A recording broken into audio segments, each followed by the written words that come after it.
அனைவருக்கும் வணக்கம். சற்றுமுன் வெளியான முக்கிய அறிவிப்பு. தமிழக அரசு வழங்கும் ரூபாய் 1000 பொங்கல் பரிசு இவங்களுக்கெல்லாம் கிடைக்காது அப்படின்னு சொல்லியிருக்காங்க. அதுக்கான முக்கிய அறிவிப்பு வெளியிட்டிருக்காங்க. அது யாருக்கெல்லாம் கிடைக்காது, என்ன ரீசனால கிடைக்காதுன்னு வாங்க வீடியோக்குள்ள போய் பார்க்கலாம்.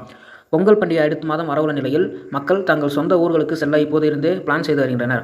அதேபோல தமிழக அரசும் பொங்கல் பண்டிகையை ஒட்டி திட்டங்களை செயல்படுத்த தீவிரமாக செயல்பட்டு வருகிறது. சர்க்கரை அட்டைதாரர்கள் உட்பட ரேஷன் கார்டு வைத்திருக்கும் அனைத்து குடும்ப அட்டைதாரருக்கும் பொங்கல் பரிசாக ரூபாய் 1000 வழங்க தமிழக அரசு ஏற்பாடு செய்து வந்துள்ளதாக தகவல் வெளியாகியுள்ளது. மேலும் பொங்கல் பரிசு தொகுப்பில் அரிசி, சர்க்கரை, கரும்பு உள்ளிட்ட பொருட்களும் இடம்பெறும் உள்ளன. கடந்த சில வருடங்களாக பொங்கல் பரிசு தொகை நேரடியாக ரேஷன் கடைகள் மூலம் வழங்கப்படுகிறது. ஆனால் முறையாக மக்களுக்கு சென்று சேரவில்லை என்ற புகார்கள் வரவே இந்த முறை நேரடியாக வங்கிக் கணக்கில் செலுத்த தமிழக அரசு ஆலோசித்து வருவதாக கூறப்படுகிறது. ஒவ்வொரு குடும்ப தலைவியின் வங்கிக் கணக்கில் நேரடியாக பணத்தை செலுத்துவது தொடர்பாக அரசு ஆலோசித்து வருகிறது. அந்த வங்கி கணக்குகள் ஆக்டிவாக இருப்பதும் மினிமம் பேலன்ஸ் வைத்திருப்பதும் முக்கியம். எனவே இதனை சாத்தியப்படுத்துவது தொடர்பான திட்டங்களை ஆய்வு செய்ய தமிழக அரசு முடிவு செய்வதாக தகவல் வெளியாகியுள்ளது.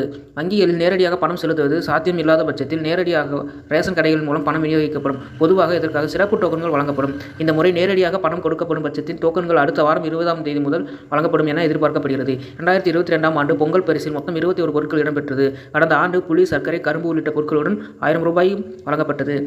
இந்த வருடமும் இதே நடைமுறை தொடரும் என்று கூறப்படுகிறது.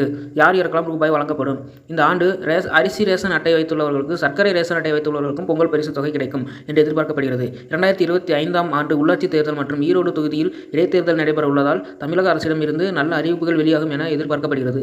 பொங்கல் பரிசுக்காக சுமார் 238.92 கோடி ரூபாய் செலவிட திட்டமிட்டுள்ளனர். ரேஷன் கார்டு வைத்திருக்கும் ஒவ்வொரு குடும்பத்தினருக்கும் டோக்கன் வழங்கப்பட்டு அதன் மூலம் பரிசு தொகை வழங்கப்பட உள்ளது.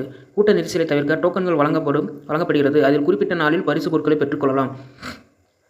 தமிழகத்தில் உள்ள தகுதி வாய்ந்த பெண்களுக்கு தமிழக அரசு மாதம் ரூபாய் 1000 கலைஞர் மகளிர் உரிமை தொகை திட்டம் மூலம் கொடுத்து வருகிறது. இந்த பணம் ஒவ்வொரு மாதமும் 15ஆம் தேதி வங்கி கணக்கில் செலுத்தப்படுகிறது. இந்நிலையில் ஜனவரி மாதம் பொங்கல் பண்டிகை வர உள்ளதால் அநேகமாக மாத தொடக்கத்திலேயே அல்லது 10ஆம் தேதிக்கு முன்பாகவே இந்த பணம் வழங்கப்படும் என்று எதிர்பார்க்கப்படுகிறது. இது மாதிரியான பயனுள்ள வீடியோக்கள் நமக்கு வேணும்னா மறக்காம நம்ம சேனலை சப்ஸ்கிரைப் பண்ணிக்கோங்க.